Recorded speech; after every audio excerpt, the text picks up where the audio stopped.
conocer que está allí y que tiene efectos directos sobre la vida de miles y miles de personas. Y ciertamente esto significa que tenemos que educar mucho a la población, probablemente utilizar mucho a los gobiernos locales, porque es allí en el ámbito más pequeño en donde se van a mirar esos efectos de manera más directa, y particularmente en lugares como nuestras costas, en donde los efectos van a ser muy grandes, siendo como son zonas altamente deprimidas y postergadas y excluidas desde el punto de vista económico. Creo también que a propósito de la carbono neutralidad tenemos que continuar apoyando esos esfuerzos, aunque probablemente, habida cuenta de las estrategias que en la práctica han implementado los últimos dos gobiernos, no alcancemos esa meta en el año 2021.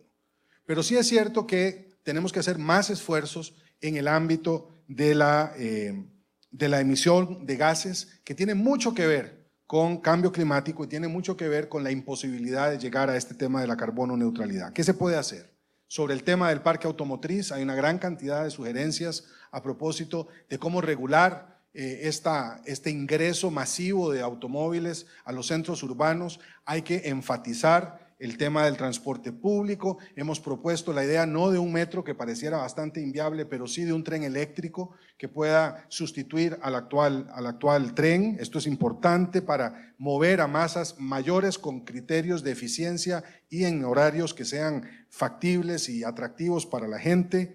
Viajes compartidos, la mayor parte de los automóviles que viajan por nuestras calles van ocupados por un solo pasajero. Deberíamos de facilitar y dar estímulo a quienes viajen compartidos. Estrategias de teletrabajo, tenemos ahora ya técnicas que permiten esta lógica para que del teletrabajo, para que no tenga todo mundo que desplazarse necesariamente todos los días a un centro de trabajo. Aumento de ciclovías, ya las estamos viendo en muchas ciudades del país, y un manejo adecuado de los desechos sólidos. Aquí hay todo un ámbito nuevo que creo hay que mirar con cuidado para que no se vayan a producir efectos indeseables con el manejo de los desechos sólidos, incluida la posibilidad de producción de energía. Ahí me parece que no está acabado ese debate y hay que verlo bien, pero el manejo de los desechos sólidos es esencial en esta lógica. Quisiera avanzar hacia el tema agropecuario. Hemos dicho que el modelo que hemos implementado durante los últimos 30 años favoreció a una lógica productiva que sacó del mercado, tratando de eliminarlo al pequeño productor agropecuario. Eso sigue siendo así. Son productoras y productores altamente eficientes, saben cómo producir lo que producen y cómo sacarle el jugo a la tierra. Hay lugares en Costa Rica donde todavía se siguen produciendo 2 cosechas de frijoles, 2 cosechas de maíz, y sin embargo, como sociedad, una sociedad que podría consumir toda esa producción, además de la demás comida que producimos, los hemos dejado aparte, los hemos excluido. Me parece que para atender esas necesidades hay que atender principalmente los asuntos del mercado agropecuario. Y ahí el programa de abastecimiento institucional con que cuenta el Estado costarricense debería de ser en sí mismo capaz de resolver las necesidades de mercado de una enorme cantidad, quizá no todos, pero sí de una enorme cantidad de productoras y productores agropecuarios. Y estamos hablando aquí no solamente de garantizar mercado, sino también otra vez de crédito para muchas de estas personas, de asistencia técnica que se les dio durante mucho tiempo y que ya no se ofrece a ese productor y a esa productora nacional, y el acompañamiento que se les debe dar, de manera que no solamente se les ubique como vinculados a la economía externa, sino que puedan, con calidad, como lo hacen, con oportunidad, porque lo hacen bien y lo hacen siempre, ofrecer buen producto para el consumo de las y los costarricenses. Muchas gracias. En el orden, don José María Villalta. Al igual que con la pobreza, con el gravísimo problema del cambio climático, no es suficiente maquillar el problema. Necesitamos atacar las causas. Y precisamente las causas son un modelo económico que en Costa Rica es prácticamente en su totalidad dependiente para el transporte de los combustibles fósiles, del petróleo. El petróleo se está agotando, el petróleo se está encareciendo y el petróleo, su combustión está provocando daños de contaminación que son irreversibles y el problema del calentamiento global por la emisión de gases de efecto invernadero. No basta con adaptarse, hay que atacar las causas del problema. Y eso significa que tenemos que empezar a invertir en serio para transformar nuestra matriz energética. Eso lo han hecho, lo han dejado abandonado los últimos gobiernos. Implica, por ejemplo, que tenemos que financiar en serio investigación y transferencia de tecnología sobre nuevas fuentes de energía, energías alternativas que no se van a desarrollar de la noche a la mañana. Los vehículos eléctricos, el uso del hidrógeno, el potenciar la energía solar y las otras fuentes que tenemos en Costa Rica, no se van a desarrollar de la noche a la mañana y no van a ser accesibles, pero si no empezamos a invertir hoy en serio, pensando a 50 años plazo, no vamos a poder abordar este problema que es crucial, es de supervivencia de la humanidad. Por supuesto que mientras tanto tenemos que fortalecer el transporte público. Los países que han sido exitosos en esto no es botando edificios para construir más carreteras. En nuestras grandes ciudades, ¿dónde vamos a construir más carreteras? ¿O dónde vamos a ampliar las que están? Los países que han sido exitosos han logrado fortalecer y mejorar tanto el transporte público utilizando energías alternativas, de manera que no es atractivo sacar el vehículo particular. La Municipalidad de San José ha propuesto un tranvía que vale 250 millones de dólares, que no es una solución integral porque únicamente resolvería una parte pequeñita del problema. Nosotros creemos más en el fortalecimiento del INCOFER, ya tenemos un proyecto de ley presentado para desarrollar en serio el tren eléctrico interurbano que conecte San José, Heredia, Alajuela y Cartago, electrificando la red vial existente. No hay que hacer expropiaciones. Ese proyecto vale 300 millones de dólares, la cuarta parte de la refinería china. No tenía sentido, por ejemplo, modernizar la refinería si no se preveía que era necesario adaptarla a ese cambio de la matriz energética, que se pueda también refinar otro tipo de combustibles, pensando también en el desarrollo de fuentes alternativas de energía. Bueno, tenemos que impulsar en serio el tren interoceánico, reactivando el ferrocarril al Atlántico y el ferrocarril al Pacífico, que eso además resolvería el problema de transporte de carga, el peligro de seguridad vial que causan hoy los furgones circulando por nuestras estrechas carreteras. Ahí tenemos un potencial increíble a través de una alianza estratégica entre el INCOFER, la Compañía Nacional de Fuerza y Luz, el ICE, mejorando la calidad de vida de la gente y reduciendo el problema de la contaminación. No hay una incompatibilidad, al contrario, se complementan. Igualmente tenemos que fortalecer las alternativas de manejo de los desechos sólidos, el uso de biodigestores en los hogares, las fincas integradas en la agricultura, la recolección de los desechos orgánicos para generar abono orgánico y muchas otras alternativas que podemos promover. En el tema de la agricultura, lo primero que hay que hacer es reformar la Constitución para garantizar el principio de protección de la soberanía alimentaria al más alto nivel, de manera que podamos defendernos frente a las amenazas internacionales, las amenazas de la firma de los tratados comerciales. Necesitamos volver los ojos a la tierra y proteger la producción agropecuaria que produce para el mercado interno. Y esto, entre otras medidas, implica recuperar el CNP. Estos gobiernos de los mismos de siempre han querido y siguen intentando ponerle candado al CNP, cuando aquí más bien lo que tenemos que hacer es reactivar los mecanismos de comercialización, que a los agricultores se les garantice la compra de sus productos, se les garantice precios justos de sustentación, se les garantice el acceso a insumos agropecuarios a precios más accesibles, más baratos, se les garantice un seguro de cosecha subsidiado, se les garantice verdadera banca para el desarrollo. Aquí, con las reformas de los mismos de siempre, con el modelo neoliberal, los bancos del Estado se robaron uno, se robaron el Anglo, no lo olvidemos, pero los demás es como si se los hubieran robado, porque los pusieron a funcionar como garroteras privadas. No es maquillaje, no son curitas, hay que hacer cambios sustantivos, cambios de fondo. Necesitamos volver a promover la agroecología, la agricultura orgánica, promover y obligar a estos negociadores del COMEX, que son muy buenos vendiendo lo que no es de ellos, obligarlos a que negocien acceso a mercados para nuestros productos bajo redes de comercio justos e incentivando la agricultura orgánica, la producción sostenible, que es el futuro de la humanidad y es el futuro de Costa Rica. Gracias.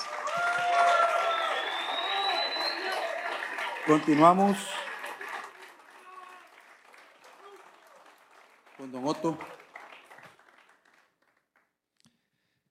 Suscribo prácticamente todo lo que mencionó don Rodolfo Pisa, tema del metro, trenes de cercanía, cuellos de botella, vehículos más eficientes. Y luego hizo una pasadita por el tema de generar electricidad con hidrocarburos. Y me voy a concentrar un poco más en esa parte. Indudablemente hoy estamos contaminando el ambiente de una forma espantosa, quemando combustibles fósiles.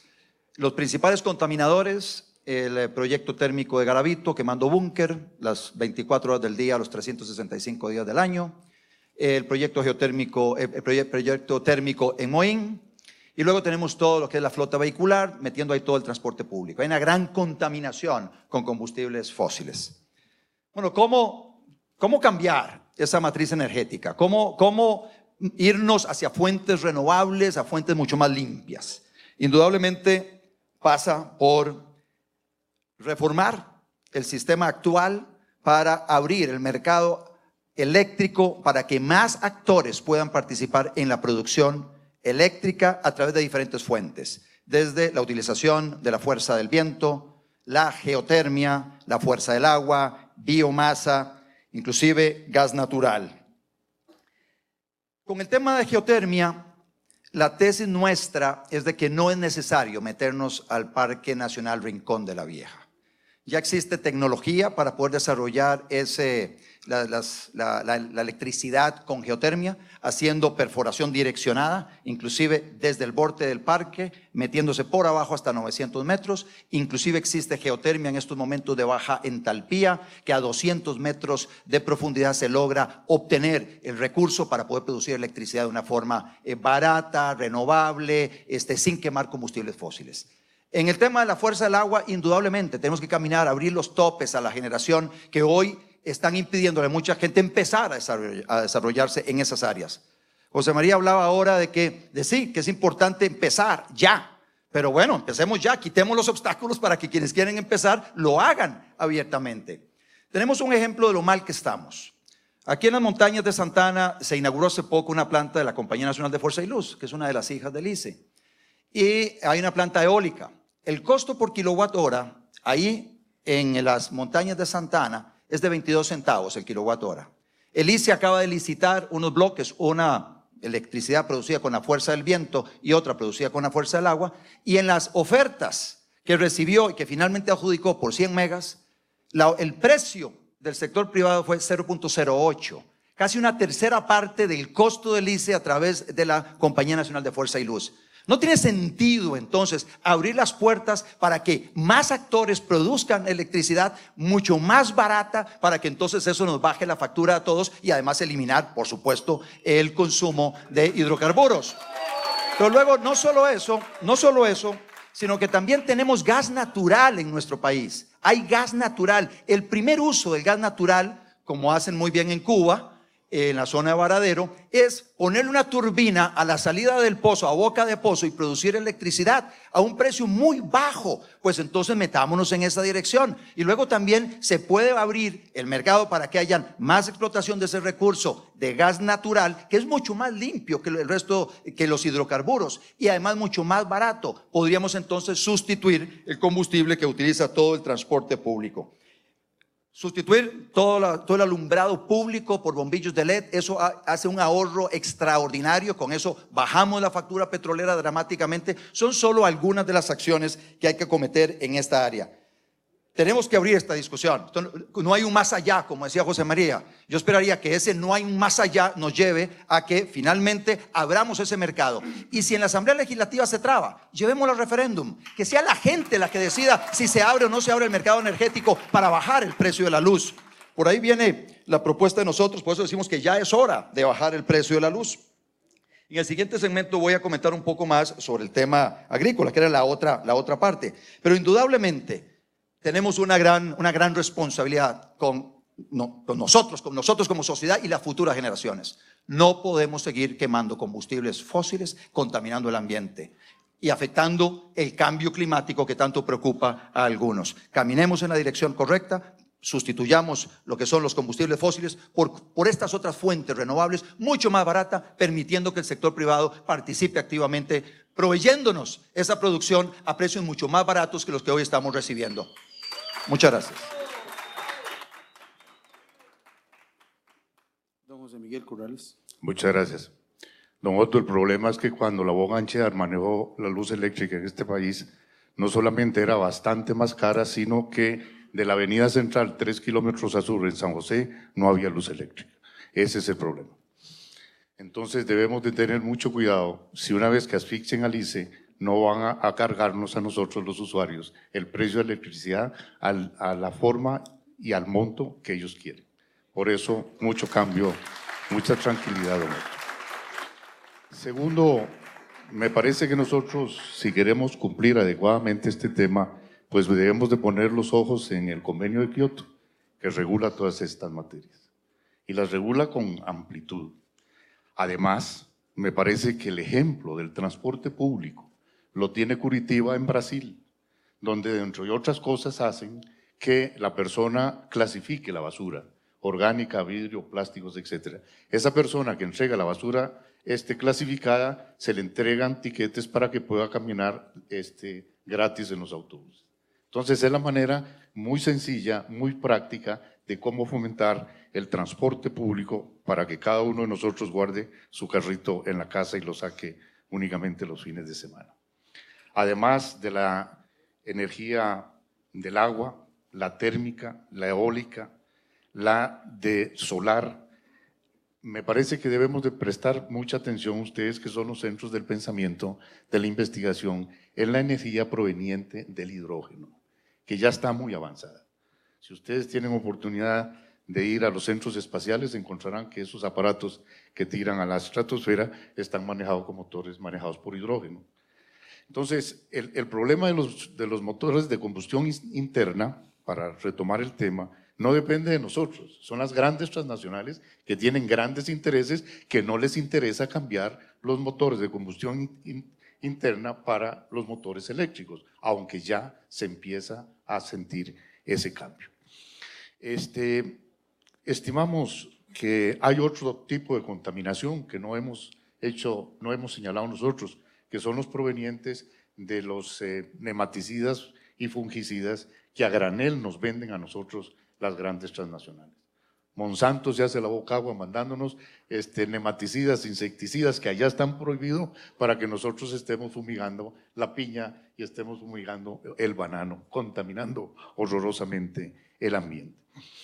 Creemos también que hay unos motores que producen gases, como son los que están instalados en las refrigeradoras, que sus emanaciones contribuyen enormemente a romper la capa del ozono. Si rompemos la capa del ozono, las consecuencias de la energía solar en el ser humano verdaderamente son pasmosas. Entonces deberíamos de tener muy en cuenta este tipo de cosas. Bueno, hablemos algo de la soberanía alimentaria. Me parece que nosotros no hemos hecho uso, excepto don José María, un poquito tangencialmente al mar. Costa Rica es 550,000 veces más grande en el mar que en la tierra. No hablemos de las riquezas de gases, de petróleo y de minerales, hablemos de la riqueza del pescado ahí. Y curiosamente nuestro país vive de espaldas al mar. Inclusive en el Valle Central, muchas personas que nos gustan los alimentos marinos, algunos se quedan viéndonos diciendo qué barbaridad, ¿cómo es que usted come pescado? Es decir, no hay la cultura del mar en nosotros. Y creo que dentro de la soberanía alimentaria nosotros debemos de rescatar en serio las riquezas que tenemos en el mar. Me parece que es fundamental en esta materia tener un mapa que desarrolle, que indique con toda claridad cuáles son las tierras labrantías, cuáles son las tierras que se pueden dedicar a la ganadería, cuáles son las tierras que se pueden dedicar a la forestación y cuáles bosques no se pueden tocar, a riesgo de quedarnos sin agua potable y a riesgo de quedarnos nosotros con una inundación permanente en todo el territorio nacional. Le estamos poniendo techo, le estamos poniendo concreto y cemento a zonas de filtramiento que son las consecuencias de las inundaciones que a cada rato tenemos. Evidentemente, un país que no produce lo que se come es un país que está condenado en cualquier momento a una hambruna. Por eso el país tiene que producir los alimentos que tomamos todos los días al precio que sea. Y desde este punto de vista, a quien hay que favorecer enormemente, pues por supuesto que son los agricultores, que son los que nos dan de comer. Y para protegerlos tenemos que pensar en el Consejo Nacional de Producción, en los precios de sustentación. No tengamos miedo en subvencionar los intereses para que esta pobre gente trabaje con alguna comodidad. Pensemos en la agroindustria, que curiosamente nosotros la tenemos abandonada, y nos parece que también dentro de estas cosas debemos de… ¿Ya ha terminado? Sí, señor. Bueno, volveremos, hermano, volveremos. Muchas gracias. Finalizamos con la participación de don Johnny Araya. En el tema de medio ambiente, yo he dicho que no hay nada más depredador para la naturaleza que la pobreza. Y eso lo digo porque me parece que es importante encontrar siempre un correcto balance en los factores del desarrollo económico, social y la sostenibilidad ambiental. Aquí tenemos un gran reto del país con relación al tema de la energía y particularmente de los costos de la electricidad. Hay que bajar los costos de la electricidad, todos, absolutamente todos vamos a estar de acuerdo. El tema es cómo logramos bajar los costos de la electricidad. Todos estamos de acuerdo también en que hay que diversificar la matriz energética del país, pero el problema es que los proyectos energéticos son proyectos por lo general complejos y de largo plazo. Sin embargo, tenemos que trabajar en esa diversificación. Quiero decirle a José Miguel que en términos de proyectos de hidrógeno, Franklin Chan está trabajando ahí en Liberia, precisamente haciendo investigaciones de cómo se puede utilizar el hidrógeno como una fuente alternativa de energía. Los proyectos geotérmicos que efectivamente el ICE tiene posibilidad de explotar 230 megas fuera del Parque Rincón de la Vieja sin necesidad de tocar el parque. Los proyectos de biomasa, como el que está bastante avanzado entre las municipalidades del área metropolitana y el ICE para convertir la basura en electricidad. Los proyectos eólicos, ahora que han bajado el costo de las celdas fotovoltaicas en el mundo. El uso de biocombustibles. Yo estoy de acuerdo en que hay que flexibilizar la participación de diferentes actores en el mercado eléctrico, pero considero que el ICE tiene que seguir siendo el actor principal en el mercado eléctrico de este país. Y precisamente una de las cosas que podemos hacer para bajar los costos de la electricidad tiene que ver con replantear los modelos de financiamiento que ha utilizado el ICE. El mismo ICE debe replantear esos modelos de financiamiento con fideicomisos de intereses muy caros y de muy corto plazo. El ICE tiene alternativas para buscar hacer reingenierías de financiamiento no solo a los proyectos futuros, sino a proyectos que ya están operando. Y en materia de transporte público me parece que es un tema al que le otorgamos muchísima importancia. Yo he trabajado mucho en el proyecto del tranvía y yo creo que hay que introducir el transporte eléctrico, tecnologías eléctricas en el transporte público. Y quiero decirle a Villalta que en este momento el proyecto del tranvía de la municipalidad se unió con el proyecto de ferrocarriles eléctricos de Incofer y hay un proyecto ya unificado para que a un costo muy razonable para el país podamos poner trenes eléctricos, los que ya están operando, más Alajuela, San José y un tranvía que recorra el centro de la capital. Es prioritario, si queremos resolver los problemas de movilidad de la ciudad, hacer más eficiente el transporte público. Soy agrónomo, estudié agronomía y creo, por supuesto, en una política de seguridad alimentaria donde el país produzca una buena parte de lo que los costarricenses nos comemos. Y evidentemente eso pasa por apoyar con más fuerza a los pequeños y medianos agricultores de este país. Esto pasa por fortalecer la institucionalidad que tiene que ver con la parte agrícola, que ciertamente se ha debilitado mucho. El MAC, el CNP hay que rescatarlo. Si yo soy presidente de la República, haré un esfuerzo por rescatar y fortalecer al CNP. y por volver a desarrollar políticas públicas que nos enfoquen de nuevo a la agricultura, volver a la tierra. Y aquí hay que pensar en cómo levantamos la productividad, agrícola con paquetes tecnológicos, con más y mejor crédito, banca de desarrollo, con cómo podemos desarrollar agricultura de precisión para poder utilizar de manera más eficiente los insumos agrícolas. ¿Cómo podemos generar sistemas de alertas tempranas para problemas ambientales y problemas de mercados para que los agricultores tengan ese apoyo del Estado? ¿Cómo desarrollamos proyectos de maricultura y acuicultura? Tenemos grandes posibilidades para hacerlo en una política de seguridad alimentaria. Yo quiero que nuestro gobierno sea un gobierno de apoyo al agricultor costarricense y particularmente de apoyo al mediano y pequeño agricultor de nuestro país. Gracias. Finalizamos la participación de cada uno de los candidatos a la presidencia con una réplica que debería incluir también su balance final de 2 minutos solamente, y con esto pues daríamos también paso a la presentación de los académicos y la señora académica que estarán realizando un análisis y un balance crítico del debate en general.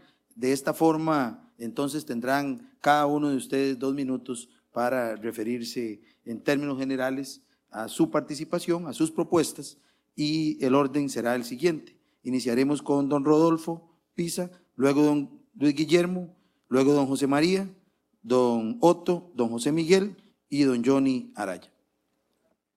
Iniciamos entonces. Muchas gracias. Don Rodolfo. Las barras pueden aplaudir a uno o a otro candidato y se lo agradecemos. Algunos querrán la foto y la frase bonita, jocosa, o el gancho para el aplauso. Los costarricenses no esperamos, sin embargo, un debate ideológico, mucho menos mesiánico.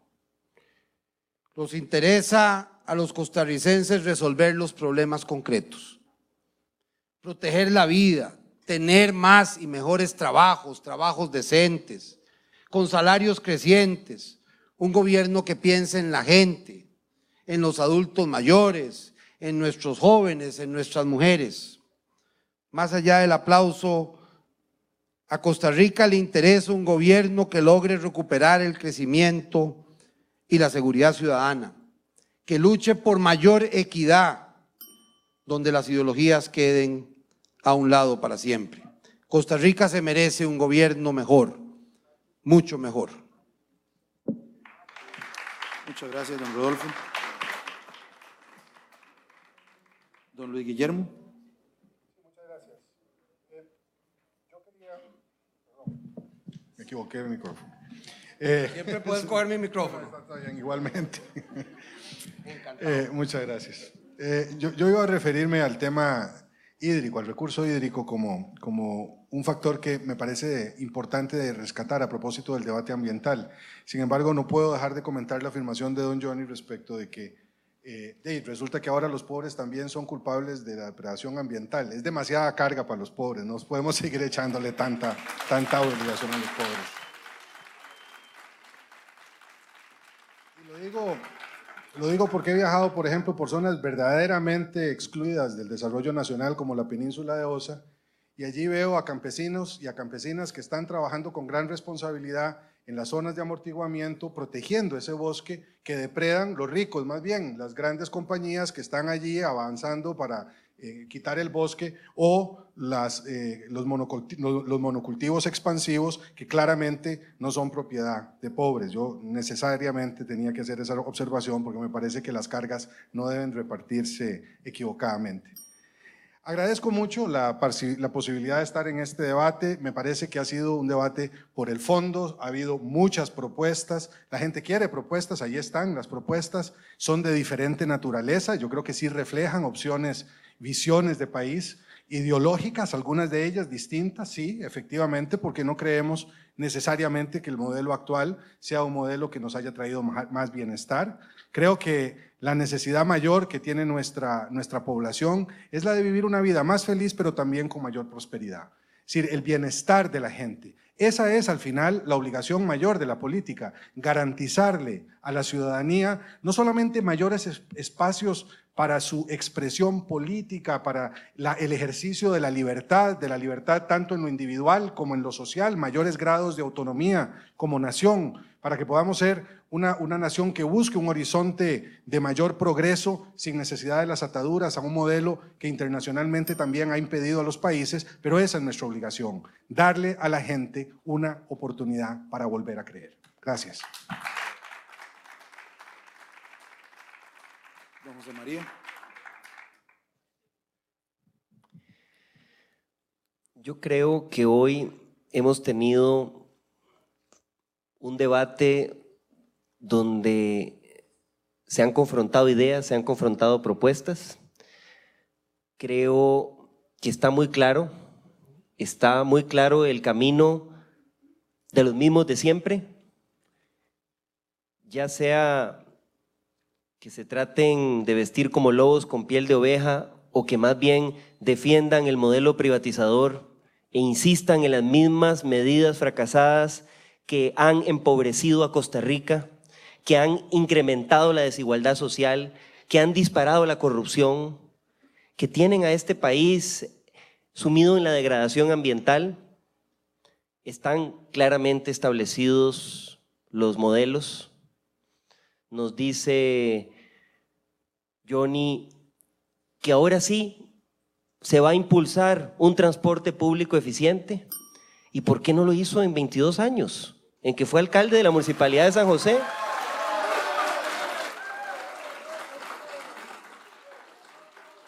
Ahora los mismos de siempre nos hablan de cambio, nos hablan de justicia social, nos hablan de combatir la desigualdad. Pero aquí está claro, si queremos un cambio en Costa Rica, un verdadero cambio en Costa Rica, no podemos seguir votando por los mismos de siempre.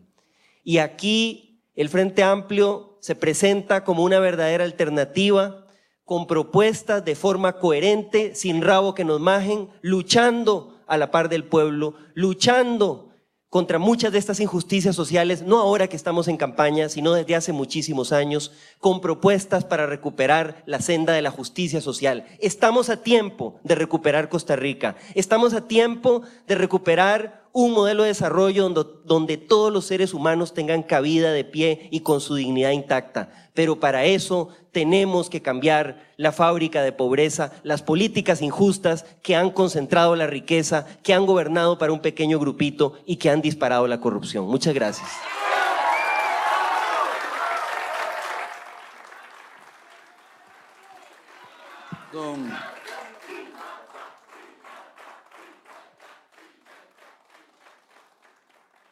Escuchamos la participación de don Otto Guevara. Ahora, en el segmento anterior no escuché a ninguno de mis colegas candidatos en el tema de soberanía alimentaria hablar de los 4.600.000 consumidores. Y ni siquiera reflexionar sobre en qué gasta la plata el pobre. El pobre principalmente sus recursos los utiliza para alimentarse, para pagar arroz, frijoles, leche, pollo. Y resulta, por favor. Y resulta que estos productos que acabo de mencionar son mucho más caros acá que en otro lado. La Dos Pinos, por ejemplo, vende la leche más barata en Nicaragua que aquí en Costa Rica. El pollo es sumamente caro, las partes negras son muy caras. Vamos a ver si de verdad me rebaja todos esos segundos. Sí, señor. Si finalizamos como hemos de verdad tenido todo este espacio abierto y respetuoso, si logramos finalizar de verdad como todos queremos y esperamos. Se los agradezco de verdad. Decía que es importante el tema de los 4,5 millones de consumidores que pagan mucho más caro el arroz para defender un grupito pequeño de productores industriales del arroz. Aquí interesante. Y usted dice, don José Miguel, que al precio que sea, el precio que sea lo tienen que pagar los consumidores. Son 4,5 millones de consumidores. En el tema de soberanía alimentaria, que se maneja así, con tanta facilidad. ¿Saben ustedes que el pan que nos comemos, la pasta que nos comemos, nosotros no producimos ni tenemos condiciones para producir el trigo que se requiere para producir las harinas para el pan y la pasta? Eso para básicamente explicar de que no es por ahí. Hay que reformar el agro, indudablemente, hay que reconvertirlo para que el productor agrícola pueda tener mucho mayores ingresos y pueda vivir muchísimo mejor que como está hoy, condenado a la pobreza, produciendo productos muy caros, protegidos y empobreciendo a los consumidores. Hagamos un verdadero cambio. Ya es hora de empezar a cambiar Costa Rica, es hora de empezar a pensar en los consumidores, es hora de empezar a pensar en los productores agrícolas, pero de verdad. Gracias. Don José Miguel.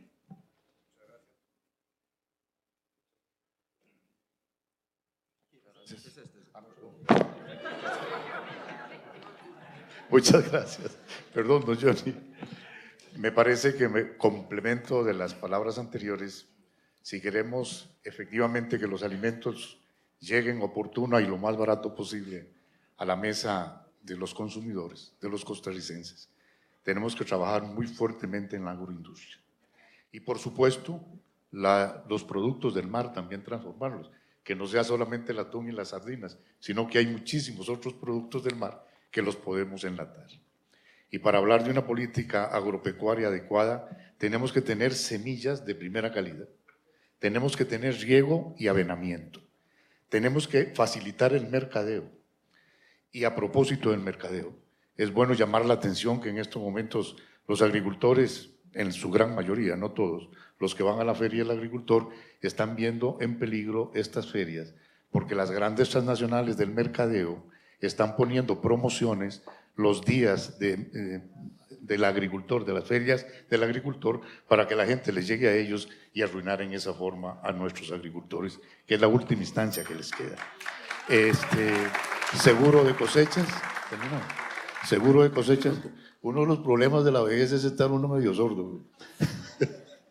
Seguro de cosechas, que es estrictamente necesario, y por supuesto garantías ambientales, que como eje fundamental tiene que tener el agua en nuestra constitución política. Gracias, muy amable.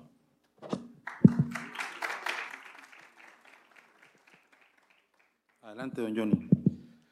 Quiero empezar por aclararle a don José María Villalta que el tema del transporte público no ha sido competencia municipal.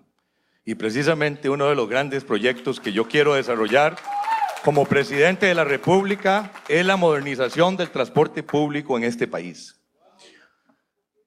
Yo creo que hoy ha quedado claro aquí que hay mucho más coincidencias que discrepancias entre nosotros. Mucho más coincidencias que discrepancias alrededor de temas como los que se han tratado.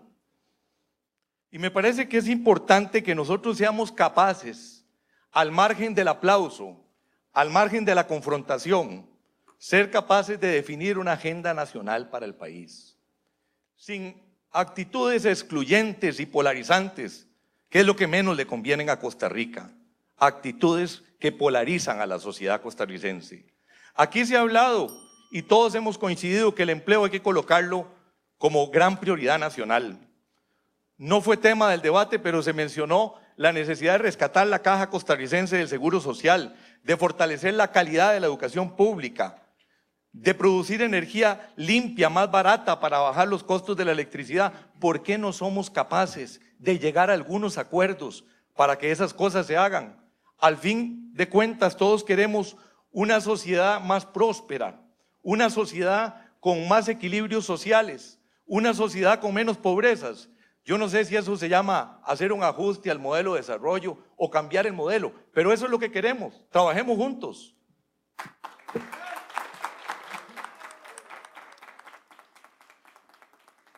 Para finalizar este debate, vamos a tener la participación de 4 académicos y una académica, quien desarrollarán un balance crítico alrededor de la participación de cada uno de los candidatos a la presidencia, y lo harán de manera particular refiriéndose a cada uno de los bloques temáticos que abordamos. Iniciaremos con la participación de doña Ana Teresa León, académica del Centro de Investigación y Docencia en Educación, quien se referirá a la participación de los señores candidatos en el ámbito de los desafíos de la educación pública en Costa Rica. Para ello, tendremos un espacio de 4 minutos a cada uno de los compañeros. Adelante, doña Ana Teresa.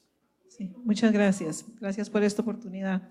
Quisiera muy brevemente mencionar que hace 60 años se estableció la Ley Fundamental de Educación y yo quisiera invitarlos a que vuelvan a leer esa Ley Fundamental de Educación porque no la hemos cumplido, no se ha logrado dar la integralidad que esa Ley Fundamental de Educación propuso y que algunos de ustedes mencionan y que me parece sumamente importante porque cuando se dice que las mismas universidades formemos mejor a los docentes, podríamos analizar con mucho cuidado cuál es la condición en la que llegan nuestros estudiantes a la universidad. Y ese es el resultado de una educación preescolar, primaria y secundaria que le debe demasiado a las personas que pasan por esos procesos. Eso por un lado, porque me parece que es sumamente importante que se trascienda únicamente ese enfoque academicista que además ha resultado poco efectivo, con honrosas excepciones, ¿verdad? Por supuesto, pero poco efectivo para lograr el desarrollo que el país requiere. Y no es solamente digamos, la producción y la capacidad económica, etcétera, del país, sino el bienestar de las personas, como ya se ha mencionado aquí. El otro punto que me interesa mencionar es respecto al FES. Si bien nos han dicho todos que es importante y que la inversión es importante, esa inversión está condicionada a otras condiciones fiscales y tributarias, etcétera, que no dan una respuesta concreta, digámoslo así. Ojalá que eso que mencionaron, como los grandes acuerdos, sean posibles de lograr el año entrante. Y en ese sentido, creo que las universidades sí tenemos la responsabilidad de ser más flexibles, fortalecernos, más eficientes y dar un rendimiento mucho más evidente ante la comunidad nacional. Y en ese sentido yo quisiera invitarlos también, aunque me esté atribuyendo algo que tal vez no me corresponde, pero que nosotros como universidad y especialmente esta universidad se llama la Universidad Necesaria y nosotros tenemos una responsabilidad de colaborar con los gobiernos en la solución de problemas en una forma efectiva y eficiente. Me parece a mí que a veces no se aprovecha esa vinculación. En estudios recientes de universidades muy famosas de otros lugares se evidencia claramente que la asociación o la vinculación entre las universidades y los gobiernos puede dar resultados muy eficientes para responder a muchos de los problemas que ya hemos mencionado aquí. 2 minutos. Y entre ellos, sí, entre ellos me preocupa enormemente, nada más lo voy a decir porque me siento muy incómoda, que yo soy la única mujer en esta mesa y en aquella mesa de allá. Lamento mucho porque eso indica que la educación nuestra no está caminando por donde debería de estar.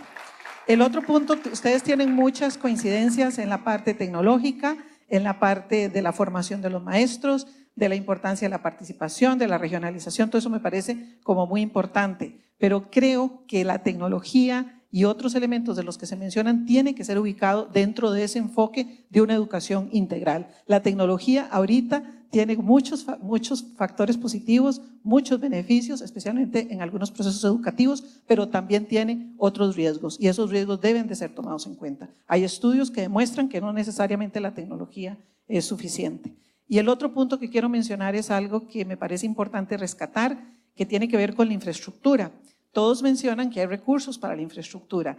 Todos nuestros estudios dicen que los niños y las niñas contestan que lo más horrible de la escuela son los baños. Y yo quisiera que ustedes vayan, cuando sean presidentes, el que le toque, vayan por favor a los baños de las escuelas y los colegios. Son denigrantes para los niños y las niñas. Y yo no sé dónde pasa esto de que no podemos resolver las cosas. Pensando ahora cuando los escuchaba, yo creo que también tenemos que hacer algunos estudios nosotros mismos en las universidades sobre nuestra cultura costarricense. ¿Por qué no podemos hacer las cosas? ¿Por qué hablamos y hablamos y no logramos que las cosas se conviertan realmente en soluciones concretas? Y termino con este tema. La parte de la secundaria, todos han mostrado interés en el tema y en la vinculación con el trabajo, con la la parte de la educación técnica y lo que yo diría proyecto de vida en educación secundaria. Proyecto de vida es la única alternativa para que los muchachos realmente vayan saliendo adelante con sus intereses, sean universitarios, sean educación técnica, sean otras alternativas que cada quien quiere, porque no es posible que todos vayan a los mismos colegios, ni a los, ¿verdad? Las opciones son interesantes, pero son poquísimas en este país, ¿verdad? No hay colegios deportivos, hay uno que otro artístico. No tenemos una condición de oferta suficiente en la parte secundaria. Y ya termino, nada más para terminar. Lo de los niños pequeños, por favor, esta vez la pregunta no llevaba nada que ver con los niños pequeños, pero si la primera infancia no se le pone atención, toda la evidencia de las neurociencias dice que no llegarán ni a la escuela y menos al colegio. Gracias. Agradecemos la participación de doña Ana Teresa y continuamos con la participación de don Gerardo Jiménez, director del Centro de Investigación en Política Económica y Desarrollo Sostenible, quien abordará el tema de pobreza, desigualdades y desarrollo humano. Bien, muchas gracias.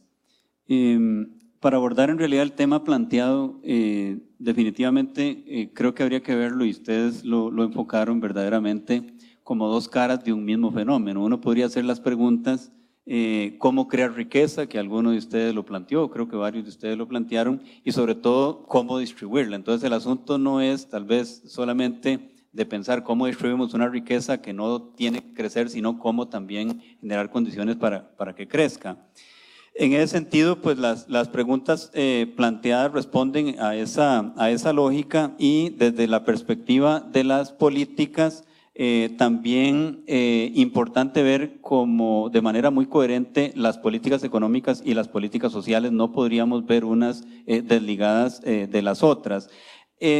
Para analizar la política económica necesariamente tenemos que fijarnos en algún modelo económico. Creo que aquí ha quedado claro, ahí sí hay una diferencia sustancial en los modelos económicos que se están planteando. Por un lado, uno podría ver el modelo económico que nos plantea don Otto Guevara, que básicamente es de eliminar las regulaciones e incentivar la competencia, incluyendo áreas estratégicas como la electricidad y los hidrocarburos, y por otro lado, pongámoslo como en el lado extremo, otro extremo, el modelo que plantea don José María Villalta y don José Miguel Corrales, básicamente de aumentar, o yo diría, volver a la regulación de precios y recuperar, como le decía don José María, bienes y servicios públicos que han sido privatizados. Posiciones más intermedias están don Johnny Araya, don Luis Guillermo Solís, don Rodolfo Pizza. No tendríamos el tiempo como para analizar, porque uno podría también encontrar diferencias en las posiciones, pero sí van en torno a más bien priorizar lo que don Rodolfo llamaba una economía social de mercado, en donde tal vez Estado y mercado jueguen más equilibradamente. En materia de reforma fiscal, aquí también me parece importante diferenciar tres posiciones. Una posición que igual es difícil hacerlo y ustedes tampoco tuvieron el tiempo para ahondar en la materia, pero podríamos pensar que hay posiciones más bien favoreciendo una reforma fiscal progresiva. Se mencionó el aumento de los impuestos, sobre todo aumento de los impuestos directos, favorecer la eficiencia en la recaudación. En algunos casos se menciona reducción de gastos y sobre todo también la lucha contra la evasión. Hay una posición de don Rodolfo Pizza que no está de acuerdo en un paquete integral, claramente lo dice. Bueno, pues se puede buscar aumentar impuestos, pero veámoslo uno por uno. Y también la posición de don Otto Guevara, que dice no estoy totalmente no estoy de acuerdo con los impuestos. Se menciona el tema de la reactivación de la economía por parte de don Otto Guevara y don Johnny explícitamente. Sin embargo, queda como la pregunta, a pesar de que se plantearon algunas opciones, de cómo. Yo creo que eso es algo que van a tener que ir afinando, porque definitivamente es un problema muy complejo. Cuando uno analiza los indicadores de crecimiento económico internacional el cual nos afecta mucho, uno se preguntaría, bueno, si será tan viable que pudiéramos tener 1.200.000 turistas más y que con eso generemos pues tantos empleos directos como lo mencionaba don Otto, y no solamente ahí, sino en términos generales, cómo vamos a reactivar pues la economía en general.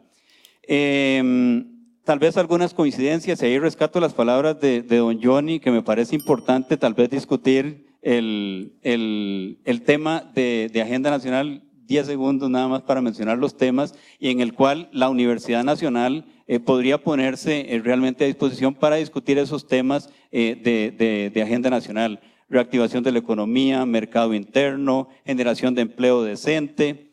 Y me parece que un tema que quedó ausente en la discusión fue el tema de infraestructura. Se mencionó para el caso de relacionado con el tema ambiental, pero para nada se mencionó en el tema de la reactivación económica.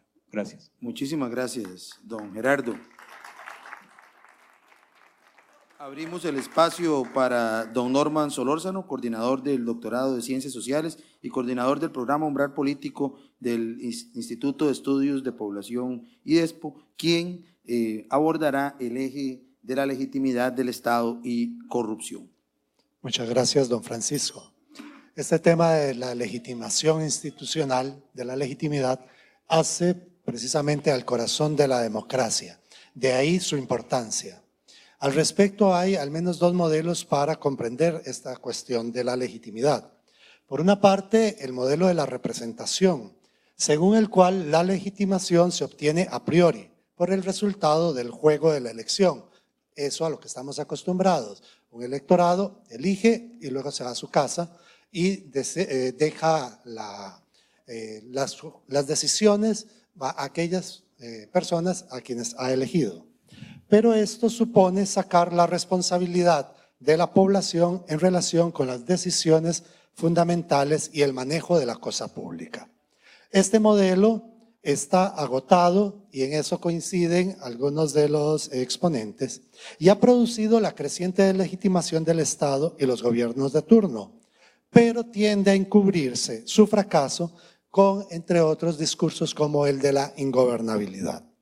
Por otra parte, está el modelo de la democracia radical, según el cual la legitimación se obtiene a posteriori, es decir, en función de la valoración que hace la población de los resultados de la acción concreta, acción de esta con la generación de bienestar social y vida digna para todos y todas.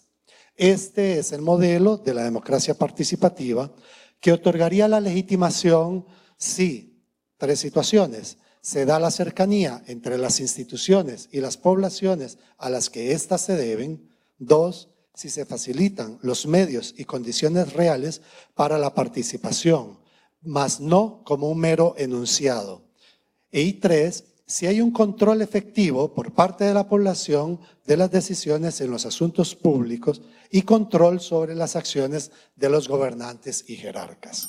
Ahora bien, a partir ya de las exposiciones de los señores candidatos, podemos encontrar, propuestas concretas, específicas, con algunas divergencias en los otros tres bloques de temas, particularmente en el tema del sistema productivo y la economía. Pero en tema de legitimación y legitimidad democrática, parece que siempre sigue siendo un tema marginal. En todo caso, de sus exposiciones parece que hay claridad en el diagnóstico sobre algunas de las causas de la creciente deslegitimación institucional, aunque evaden el análisis desviando la atención hacia un problema específico como la corrupción, la cual, si bien grava la legitimidad moral y la eficiencia material de la acción estatal, no es la causa de esa deslegitimación, aunque ella sí la profundice. Así, las propuestas caen en la generalidad y reiteran el diagnóstico, evadiendo los señalamientos de acciones concretas en este campo específico. No obstante, parece haber coincidencia, aunque con acuerdos meramente protocolarios en algunas pocas acciones, como las reformas legislativas, reformas a la Ley de Jurisdicción Constitucional, la derogación de la Ley de Concesiones y también en materia de legislación sobre compras del sector público. También la implementación del gobierno digital, respecto de lo cual parece que hay un fideísmo tecnológico. Y también hay coincidencia con respecto al referéndum revocatorio. Y en menor medida, algunos mencionaron, la lista preferente para la elección de diputados. Sin embargo, hay dos en las que sí coinciden, e incido casi para terminar, que es la Contraloría Ciudadana, el diálogo social, la participación. Para la gestión de estas, sin embargo, no dicen ni cómo se daría esa participación, ni con qué medios se realizaría. Finalmente, con esto tengo que decir que en relación a lo que es el sistema político, y cuando hablamos de legitimación institucional estamos hablando de esto, parece que no hay propuestas claras de cambio en el sistema. Sin embargo, con relación, y ya para terminar, al tema de la corrupción y la lucha contra esta, las propuestas siguen evadiendo las causas que las generan y se centran en acciones que invocan soluciones moralistas y que tienden a enfocar la responsabilidad solo de los actores políticos, con lo cual se tiende a deslegitimar también contradictoriamente el ejercicio político. Pero se sigue ocultando la implicación de la acción de los actores privados, salvo en un caso que sí fue bastante contundente en mencionarlo. De ahí que se trate de evidenciar, por ejemplo, a los beneficiarios del apoyo estatal, pero las propuestas son débiles en evidenciar a las empresas y grupos privados que hacen negocios con el Estado.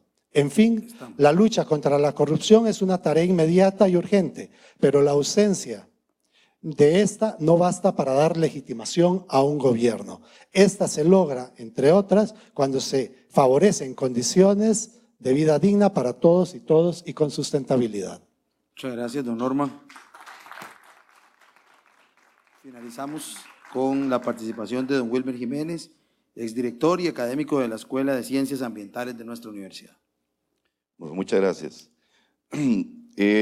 En relación con el tema de cambio climático, estrategia de neutralidad, yo puedo decir que en términos generales hay una coincidencia de que el cambio climático es una realidad, existe, ahí está, que hay un convencimiento de los impactos ambientales de los problemas que genera efectivamente la emisión de gases de efecto invernadero por el parque automotor.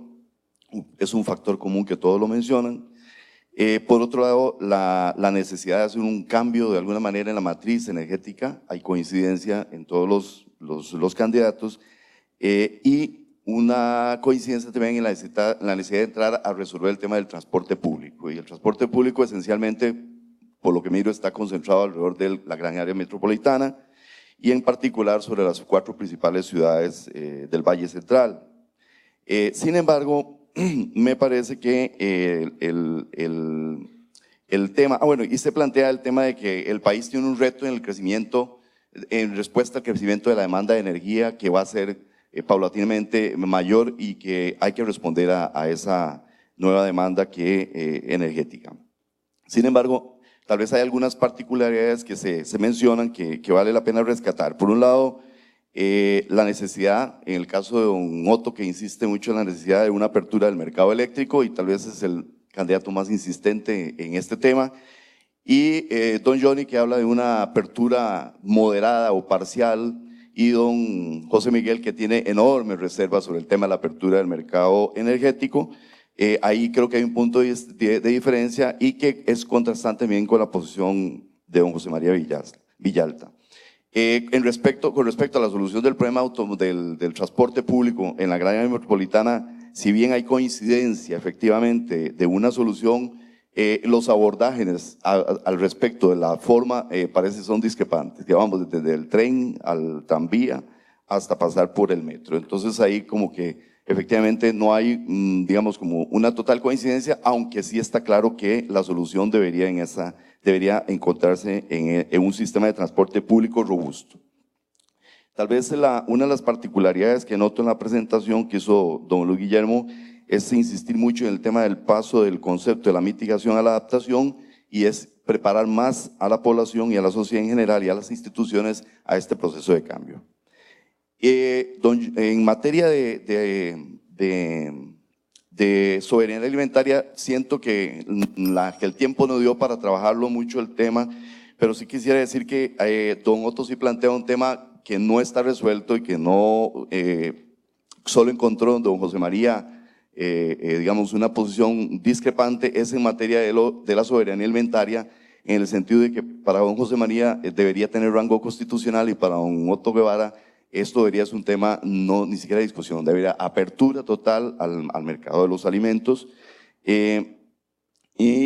Coinciden en general en algunos, la banca